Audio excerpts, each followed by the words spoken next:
Hello, I'm Lord Adelbert K. Stevenson, and welcome to Masterpiece Theatre.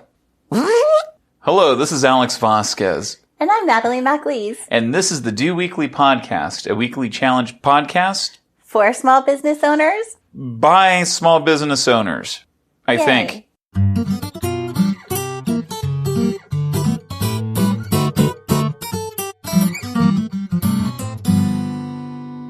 What's a podcast? Well, a podcast is when two people who like each other a lot talk to each other for a sustained period of time, and then one of the lucky people edits the episode so that it's a coherently stitched together piece of sound, and they broadcast it out to all of these services that kind of syndicate it or, kind of put it out there for people to download and listen to. Yeah, that's as much as I know about podcasts. Oh, sounds interesting. Maybe we should start one. I don't think it'd be very good. You're right about that. Yeah. So what the heck's going on, Natalie? How you doing? I'm doing really well. You're doing really well. I'm super excited. What are you super excited about? I'm excited about today's podcast. Why? Because today's podcast is very special, because today we have our very first guest. That's true. And I don't know. You don't know. I don't know the rest of the stuff that I'm excited about. Well, but I'm excited. That's true. We have a guest coming on a bit later to issue a challenge to our listeners. Yeah, and our guest is Nathan Hirsch of freeup.com, and that's with 3 E's and a U and a P.com. But first we have to talk about last week's challenge, Alex. Do you want me to go first, or do you want to go first? Because I'm pretty underwhelming, I feel like. I have first a bone to pick with a week ago Alex and a week ago Natalie. Oh, okay. Let's hear it. Well, I feel like we really undersold networking events last week. Yeah, we did kind of poo-poo it. I know I definitely poo-poo networking. Yeah, this is my impression of us talking about networking last week. I don't like networking. People talk too much. I'm an introvert. Yeah, I'm not as much of an introvert, but I definitely whine and complain about it, and I just need to get over it and get over myself. Yeah, and you know what? I was washing dishes yesterday, and all of a sudden I had a thought. Oh? How did you and I meet, Alex? You stalked me. No. Oh, jail. No. Was it when I used to be a stripper? Definitely not. Tell me. We met at a networking event. Did we? Yes. Was I there? You were. That's how I met you. Oh, what was it? It was a WordPress meetup in Pasadena. Oh, that was the one that I hosted. Yes. You were hosting it and I attended. Yeah, I do remember that. That was at the church, or some church. It was at a coffee shop. Oh, the coffee shop, the Coffee Gallery in Pasadena. Mm-hmm. Which also has a stage inside of it where you can watch live music. Or open mic night, which overlapped with the WordPress meetup that night. Yeah, that was kind of weird. Yeah, so I remember that. You came out, but did you know that I knew who you were already before you showed up? You've mentioned that before, that you had already read my book. I had read your book before before you showed up. Then were you like, oh my gosh, a celebrity just came into my meetup? I was like, she is straight up trying to take over my meetup. Did you call TMZ when I walked in? TMZ was not a thing back then. I think it was. That was only like 2012. You know what? I don't know. I don't know what time and space is. So yeah, we did meet at a networking event. Right. And I met Nathan, my business partner, at a networking event. Mm-hmm. I met my bestie Suzette at a networking event. Out of those events, I've met some really good friends, such as yourself, and collaborators. And I guess I just don't think of them as networking events. But they are. But they are. They totally are. Like, you're getting people together from different places, different backgrounds and experiences, and you're kind of throwing them in a pot and just socializing. Yeah, you never know who you're going to meet. And I feel like if someone as introverted as me can go out to networking events and make good friends like you and Nathan and Suzette and I mean tons of other people that we both know, Greg and Adam and all these people that I met at networking events, anyone can do it. Well, that sounds pretty hopeful. So I hear your bone. I hear the gripe that you have with us really shooting down networking. So I think we should talk about the attitude that goes into networking, maybe our attitude, but can I tell you about what I did? Sure. Let's hear it. Because I have a feeling your story is going to be much more intriguing than mine. So, I wanted to go to a networking event that I haven't previously gone to. I didn't quite accomplish that, but I did go to 2 specific networking events. Both were in Pasadena. The first one was for a local Pasadena organization called Innovate Pasadena. And they're a nonprofit organization that hosts and promotes different technology events in and around Pasadena throughout the year. And we've worked with them on the last website weekend that we did back in 2016. Yes, 2016. So it's a good organization, and annually they'll bring together a bunch of community leaders, and they invited me and you also to attend. You were not able to attend. Yeah, I wasn't able to make it. So I went to the event, and I try to overcome the negative feelings that I have, because they're just things that creep up, and I really question them. Like, why do you feel this way? Is this a valid feeling? Why do you feel this way? And is it real?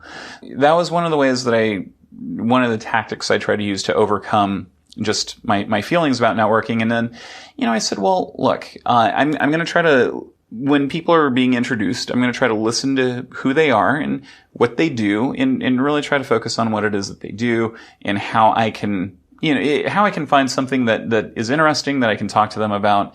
There's a few people that I connected with. There's a person with the city of Pasadena who works in the economic development department of the city of Pasadena, and they're doing a lot of stuff for Small Business Week, which is helping us out with our content that we're doing around Small Business Week coming up here. Nice. And then there's a gentleman who runs a UX meetup out of Highland Park. It sounded really interesting, and so that's something that I'm going to go to as well. And then there was one person who organizes a nonprofit conference here called Scale. I don't know if you've ever heard of it, but they do I've heard of Scale. Mm-hmm. So it's a purely open source based. Matt? No. Okay. No, it wasn't Matt. I'm forgetting his name because I'm awesome at networking, as I said. But I spoke to one of the organizers, and he said, they're looking for volunteers, but, I told him that I do a lot of work with WordPress, and he says, oh, that would be so awesome. We would absolutely love to have someone from your corner of the open source community come in and maybe do a talk or a workshop. Their next conference isn't until 2019, but I would like to get involved. And absolutely. And that's just a great opportunity. And then the other event that I did was actually the following day. It's also in Pasadena, called the Friday Morning Coffee Meetup. It's hosted at Cross Campus in Old Town Pasadena, which is a great facility. It's really, the meetup is kind of startup focused. They'll have a speaker present on a topic, but really the first 30 minutes and then the following 30 minutes after the talk are really about networking and connecting with people. So again, I try to have meaningful exchanges with folks, making eye contact instead of kind of hiding off to the side and, not worrying about the interaction. So I felt like I did better with just talking to people and kind of giving them my pitch, who I am, and you made good use of your elevator pitch? I did. And by the way, one of my friends, Jay, says it's not really an elevator pitch. It's something else. And he was very opinionated on that. So did he say, well, actually first? He did. And I have to tell you, as a man, I hate it when other men tell me, well, actually. So are you trying to say that he mansplained elevator pitches to you? No, he just told me that I was wrong. And that's the difference. When a man tells you that you're wrong about something, he's not mansplaining. He's telling you that you're wrong.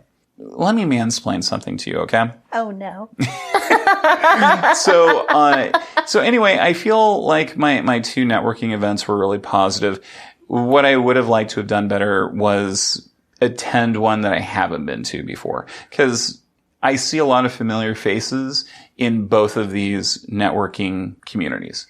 Yes. So anyway, but that's guess that. what I did? Well, Natalie, that's what we're building up to. What did you do? I went to a networking event I had never been to before. Oh, fancy. And in fact, one I had never even heard of before. What is it? I went searching about for something new and interesting, and I found lots of possibilities, but I was most intrigued by an event that was actually last night called Wine, Women, and Wow. Like World of Warcraft? No, just like, wow. Oh, okay. Well, that's weird. I'm kidding. That sound. So women and wine. I'm loving the first two parts of this. I know, right? Yeah. Who doesn't like wine and women? Hey, I like both. So I signed up for the event and headed out to it. It was 3 hours long, which I thought was kind of lengthy. But then once I was there, I kind of saw why. They had a lot of stuff going on. And it was lots of fun. So it was at this very nice venue, the Women's City Club in Pasadena, which is in a old historic, it's on the historic register, Craftsman, that's over near Old Town Pasadena. Really? Yes. It was gorgeous. And so they started off with a tour of the building. I'm so pissed off right now. This I sounds know. so much better than either of the other two things. And they didn't have dinner, but they had some finger foods and things like that. Obviously, there was wine, all the wine you could drink. And they had cupcakes. And they had a jewelry vendor. They had vendors set up with booths. They had a raffle. They had a speaker who was like a pretty famous Hollywood producer.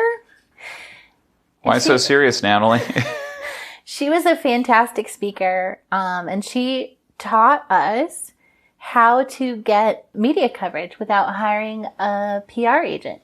Well, that sounds like so much value. That sounds amazing. Yeah, it was so much value. And then the description of the group never explicitly said that it was for business owners, but every person I met there was a business owner. Huh. That was really amazing. I met a real estate broker and a real estate agent. I met a professional organizer. I met a woman who was starting up her own energy drink company that was all natural energy drinks.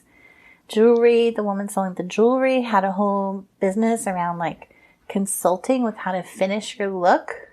Wow. Yeah, it was amazing. It was just like one amazing woman after another. And then I won. They had a raffle and I won. Of course you would. Of course you would. I'm so annoyed. The longer this goes on, the more annoyed I am. So it was just lovely. It was a lovely venue. Everyone there was so friendly and so nice. I had a really great time. I collected up tons of business cards. I shared phone numbers. Like we were texting each other so we'd have each other's phone numbers. It was a really great event and I'm so glad that I went. And I'm definitely going to go to that one again and again. Well, how did you find it?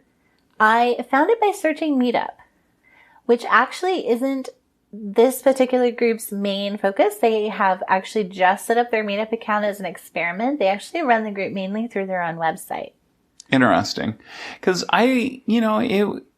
that sounds amazing. I have a feeling there's not a men and like men and meth group or men and wine or men and mugs group. I don't think you should go to a men and meth group. I agree. So do you think that there's anyone from the group that you would possibly follow up with or, kind of meet in a one-on-one setting and just kind of shoot the breeze and, maybe, get to know them better? Yeah, I Okay. think absolutely. And I'm looking forward to going back and seeing everyone again. Yeah, that sounds amazing. And how often do they meet? Once a month. Once a month.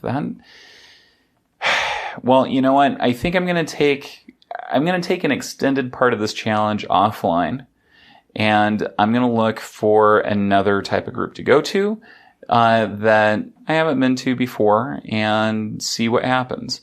So I'll just have to report back on that at such time that I do the thing. Yeah, definitely. And you still have to get back to us on the post office thingy, by the way. I'm just reminding you. Accountability partners. Thank you. Oh, I do have an update about the subscription challenge I did, though. Oh. Well, I further reviewed my list of subscriptions and found that there were a few that I didn't want to cancel, but that I was paying too much for. Like, I was paying for a higher level of service than I actually needed. And so I was able to downgrade 4 different accounts, and that actually pushed my total from around $1,700 a year to over $2,000. Nice. Yeah. That's really cool. Yeah, so that's another tip for people to look at. Like, not just things you can cancel, but can you downgrade? Yeah, that's a great tip. Well, I think we're kind of getting to the part where we... Next week's challenge. Next week's well, I challenge. guess this week's challenge. Well, this week's challenge. This week's challenge, again, comes to us from Nathan Hirsch of Free Up. Let's see. Let's throw it on over. On today's podcast, we have Nathan Hirsch, CEO and founder of Free Up, a marketplace catering and connecting entrepreneurs with the top 1% of freelancers available on the market, right? Yeah, we started this 3 years ago based on my own hiring needs, and we've been growing rapidly. It's been a lot of fun. We've been able to help thousands of business owners out there, freelancers as well, and I'm excited to talk about hiring. I'm very passionate about it. Yeah, and that's one of the things that we started this business around.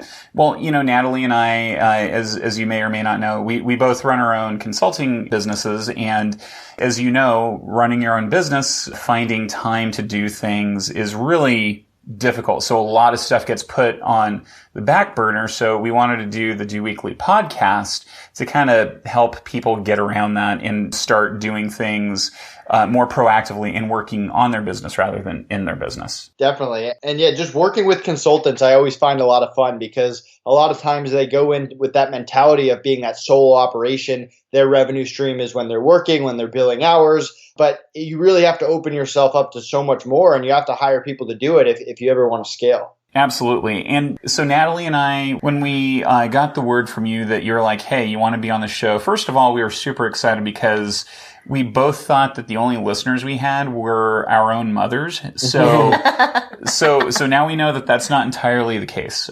So thank you. But one of the things that was really intriguing is how you built your business, how you scaled it. And there's, I'm sure, a huge story that comes along with that. But, what were some of the things that you found in operating a business that drove you to create Free Up? Well, I started my first business when I was in college, selling textbooks out of my college dorm room, eventually through trial and error, transitioning to baby products. And I was growing this business. It was growing fast. I was totally overwhelmed with day-to-day operations. And I was also 20, 21, 22. So people weren't taking me seriously. It was very hard for me to hire the people around me. It was mostly college kids. And if I wanted to hire, I had to turn to these remote hiring marketplaces that were just becoming a big thing, the Upworks, the Fivers of the world. And I became addicted to it. It's such a great way for me to get access to talent from all around the world, different price points, everything I needed, whether it was full-time, part-time, one-time projects. But what started to happen was all my time that was spent on the sales, the marketing, the expansion, all of a sudden was spent on posting jobs, going through hundreds of applicants, interviewing after interview after interview, and it just took forever. And one day I got sick of it. I wanted a faster way. And when I couldn't find that, I built it myself. And that's really what Free Up is, based on my own needs, a marketplace where we get hundreds of freelancers every week, take the top 1%, let them in, and then make them available to clients quickly. One of the other questions that I had for you is, now with your marketplace, when you decided to build it out, like what was the primary, I guess, value add for creating this marketplace that would differentiate you from the Upworks or Fivers? Like what was the primary focus there to kind of build something that's grown as fast as it has? Like what do you think differentiates you? Yeah, and that was kind of the first reaction when I did it. It was like, oh, great, another VA company, another freelancer marketplace. But what we did to differentiate ourselves was really 4 things. It was the pre-vetting on the front end, because a lot of these marketplaces, anyone can create an account and offer their services. And then you've got the speed, which is huge. I mean, there's no one faster than us. We have clients that put in a request and get started with their freelancers within hours, sometimes even minutes. And then on the back end, the support. I mean, we have clients back at all times and freelancer too. I mean, 24/7 support. My calendar's right on the website. How many CEOs do you know of a $5 million plus company are that available? We want to make sure people have a great experience, keeping in mind, I mean, these are real people. Stuff does happen. And for the amount of hours we build, there are always going to be small things here or there, but we make them right quickly. And then lastly, a no turnover guarantee. If the freelancers quit in the middle of a project for any reason, we cover replacement costs and get them a new person right away. So it was really those four things, the pre-vetting, the speed, the customer service, and the protection. One kind of unrelated notes. I like that I'm not the only person that says write quickly. I say that I say that so much. So I'm glad to know that I have like a kindred spirit out there. Oh, Alex. Should we get to the challenge that you're going to issue to our listeners, Nate? Let's do it.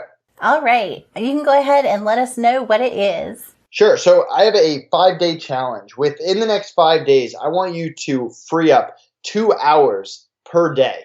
And it seems like a lot. You can get a little overwhelmed, but it's something that I constantly do because if you're a business owner like me and so many of my clients, you can really run out of time. So what you need to do is prioritize everything that you do on a day-to-day, week-to-week basis. And your original goal is to take that 1 hour off your plate and give it to someone else. Outsource it. Hire someone to do that work that you should not be doing, whatever that repetitive task is. It could be data entry. It could be bookkeeping. It could be doing lead generation or running your social media. Get that time back in your day so that you can focus on bigger picture. You need to be focused on the sales, the marketing, the expansion. So it is possible. You can do it. The 5 days, I like to break down it into 5 steps. So the first step is identify what's on your plate, creating a list of everything you do on a day-to-day, week-to-week, month-to-month basis, putting in order from easiest to hardest, and starting to circle those top 2 to 3 easiest things that you want to take off your plate. Day 2 is identifying what that perfect person looks like, because you really need to define that person. If you don't know what you're looking for, it's going to be very hard to find it. So is it US? Is it non-US? What's your budget? How many hours a week? Do you need them to work weekends? Do they need to be able to speak on the phone with voice, or is text okay? Just really define everything about that perfect person. Day 3, you're putting in a request on Free Up. We'll introduce you to people very quick. You can interview them for 10 to 15 minutes. Make sure that they are the perfect fit for you, because even though we spend a lot of time vetting these people, because even if they're the best VA in the world doesn't mean they're the best fit for every single client in the world. So you have to make sure they're the right fit for you. Day 4 is all about setting those expectations, making sure that you're on the same page right from the beginning, that it's black and white, no gray areas, no he said, she said down the line, everything in writing. And then day 5 is that feedback loop. Once you've gotten someone to take that task or 2 tasks off your plate, give them feedback. How are they doing? What do you like that they're doing? What can they change? How can they adjust? And give them a chance to get better and better and better, and also make sure that they can take feedback without taking it personally. And this is a 5-step process that I'm doing all the time. I really practice what I preach. I only hire people on the Free Up Marketplace, and last week freelancers billed me 800 hours. So I didn't just wake up one day and hire 35 people. I slowly started to take things off my plate, really 1 week at a time, just until I build up this team. You know, that's such a great process. And I love that you went through the whole thing there, because one of the things that I see with a lot of people, I run a couple different meetups, in my local town, and I'll run into people all the time who are trying to hire someone to help them out. And I can't tell you how many times I run into that kind of heartbreaking story. Like I paid someone a bunch of money to do this thing and it didn't get built. And all the time. All the time, right? Yeah. And like I've even hired off of Upwork too, and I've been burned as well. I never have. I was too scared. You're but so Natalie, like, do you think that are there a couple things that you think you could take off your plate? I mean, so I know that you have an assistant that helps you out with stuff, but do you think that there's a couple things in your work schedule that you could probably offload? There must be. Nate, I would like to ask you for some tips on identifying like the kinds of things that are good to offload. And then also any advice you might have for a control freak like me who thinks no one will ever do it as good as I can. Yeah. So, I mean, the first thing you have to understand, it's all about mentality. You go into business, right? It's full of risks. There's risks everything you do, and hiring is no different. And there's nothing that I can do to make that risk zero. Even if you hire your best friend, your cousin to sit right next to you, there's always a chance they do something stupid. They jeopardize your business, security, whatever it is. But with that said, hiring is really the only option. If you don't hire, eventually you're going to hit a ceiling. And there's very few $5 million, $10 million a year businesses that are a solo person operation. That just doesn't exist that often, even in the day of the internet. So knowing that the only way to get to the next level is by hiring, your challenge is to really figure out how to do that, because you're going to limit yourself if you don't, and you have to accept that risk. Now, there are things that you can do to utilize it or to minimize that risk. For example, stuff like LastPass, the feedback loop we talked about, giving people test projects, using a marketplace like FreeUp where we're vetting them. But not only that, they care a lot more about being on the marketplace and continuing to get clients from me than they do about jeopardizing your business. And they really do care about making sure you're a happy client. But that's really what you have to do to get over that fear. You have to change that mentality. And there's nothing that I can do to make you do it. But I've helped so many clients just realize it, because just like making bad hires over time is frustrating, right? It makes you not want to do it. And no one has a 100% hiring record. Making good hires is addicting. Once you make a few good hires and you realize, oh my God, I don't have to do this anymore. Hey, I can focus on that $1,000 an hour task. Then it becomes easier and you can do it more and more and more. But you really have to just get into the mentality and do it. One of the things that you mentioned there is doing test projects, right? And I would say one of the things that's helped me kind of find developer help is creating like a small test project that covers a number of the things and tools that I use, and just kind of seeing where they get to with it. And every developer that I've put on these test projects, they've gotten hung up somewhere, and that's totally okay, right? Because, like they don't have to get it perfect. I'm just testing them for communication, for adaptability, like how do they try to solve the problems that they run into and things like that. That's a good point too, because, of course there's going to be problems or things that they get hung up on along the way, but it's good to know how they handle that. Like, do they just go silent and disappear for days at a time, or do they speak up and say, hey, I'm stuck on this. What should I do? Can you help me?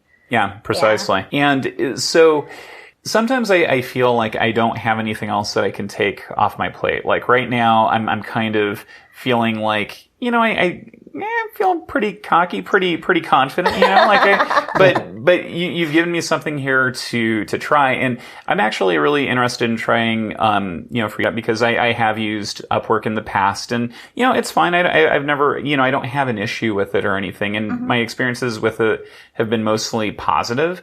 So it'll be interesting to try a different service. Yeah. So I'm definitely excited to give it a run and see what happens. But any other advice that you can give, again, to, maybe like a dip your toe in the water type of, test or task or something like that? Yeah, so one of the most fun things for me about being a business owner is I get to try new things, and hiring is no different. I'm constantly looking for low risk, high reward situations. I want to spend a little money on a lot of different things, see what's working and pour more money into it, and pull back on things that are not. And I mean, a perfect example of this is my Twitter account. I just hired an agency on the FreeUp marketplace to run my Twitter, and it's a low risk, high reward. What's the worst thing that can happen? They don't do a good job for 2 months. I lose a few $100s, or they make some bad tweets and I delete them.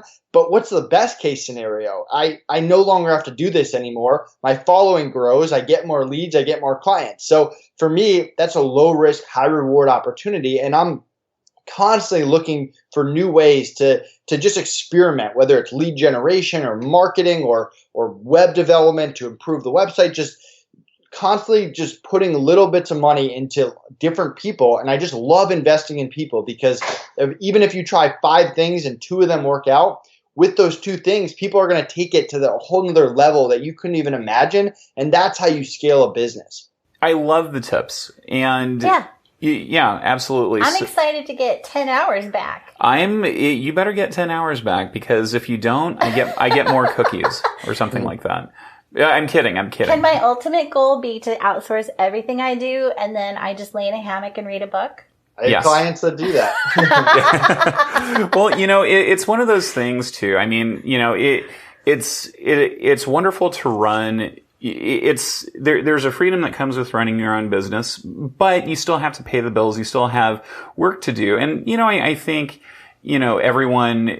most everyone would not mind a situation that they could get to where they could step away from their business for long periods of time and know that the business is still going to run without them. So, I mean, obviously that's kind of that's a much bigger goal, but something like this and making this a habit, the first step is a great first step. Yeah, definitely. There's two ways to go about hiring, right? You're either hiring to take everything off your plate so you can go sit by the beach, or you're like me and you're addicted to working and growing and you just love what you do. And the more that I hire, the more it lets me the more it lets me put on my plate. It lets me go to more conferences, do more podcasts, network with more people, grow the business and focus on high level stuff, even though I could outsource everything right now and sit back and the business would run. So just because you're hiring doesn't mean you have to do one or the other. You get to make that decision. But either way, you have to hire, or eventually your business is going to start going backwards, or it's just going to stall out.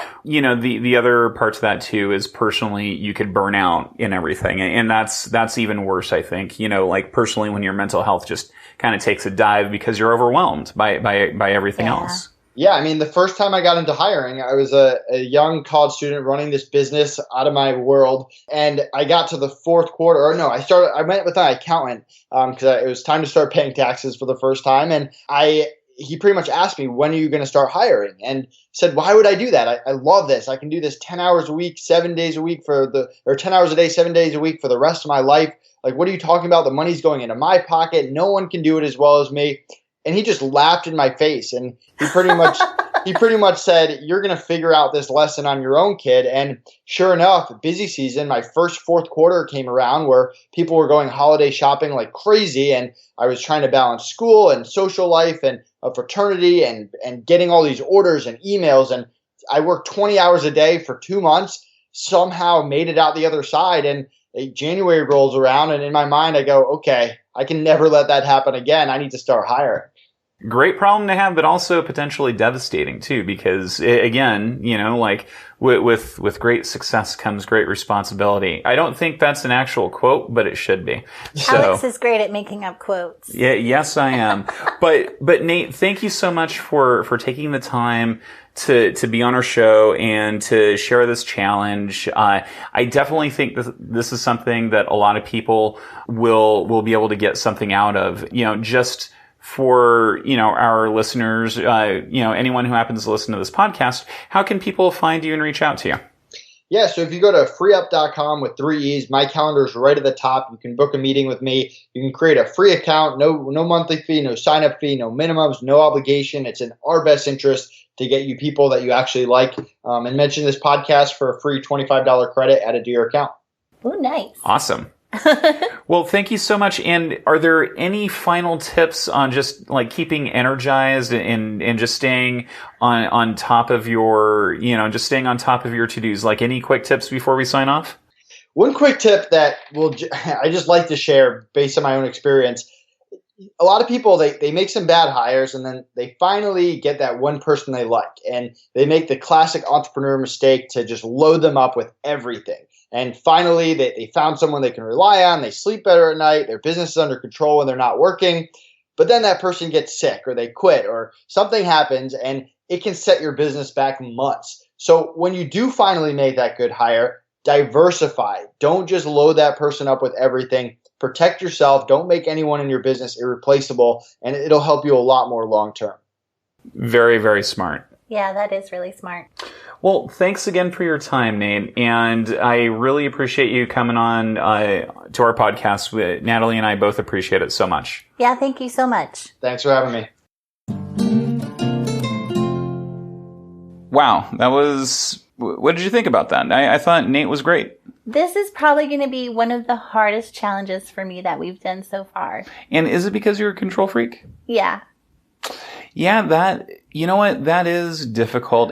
But I think Nate made a really good point though, because you can try and, what's the worst that could happen? I mean, nothing bad that's going to happen is going to completely detonate your business and cause you to shut down. I'm pretty sure it might be the end of the world.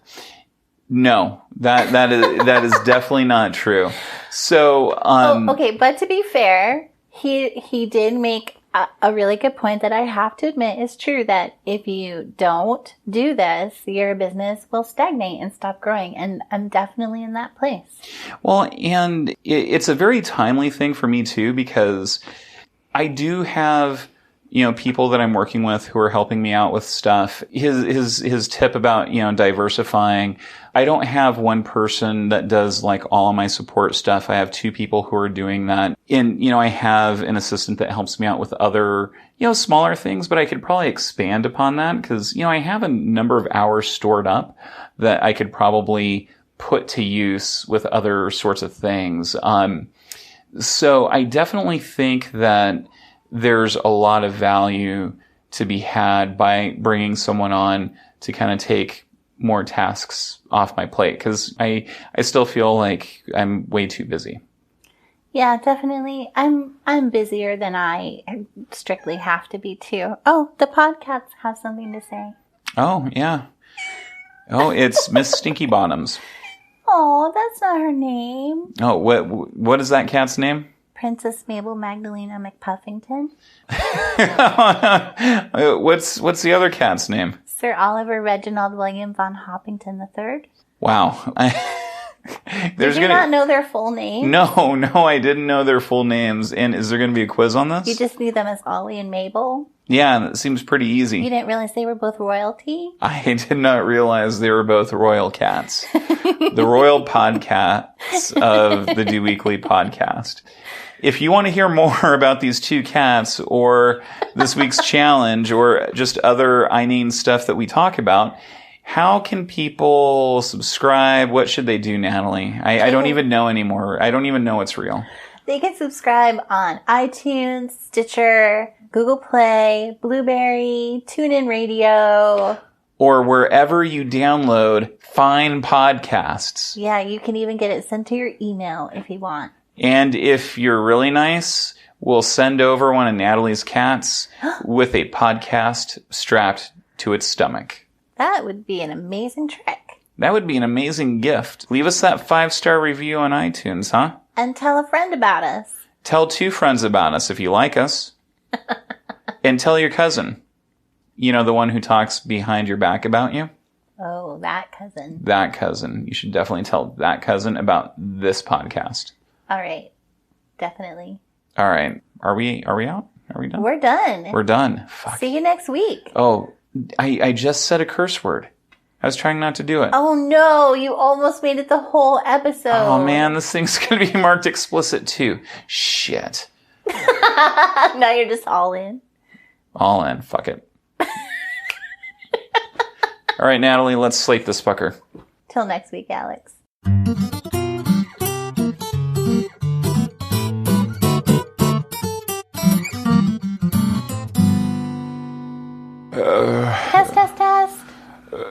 Test. Test. Testing. 1, 2, 3. Testing.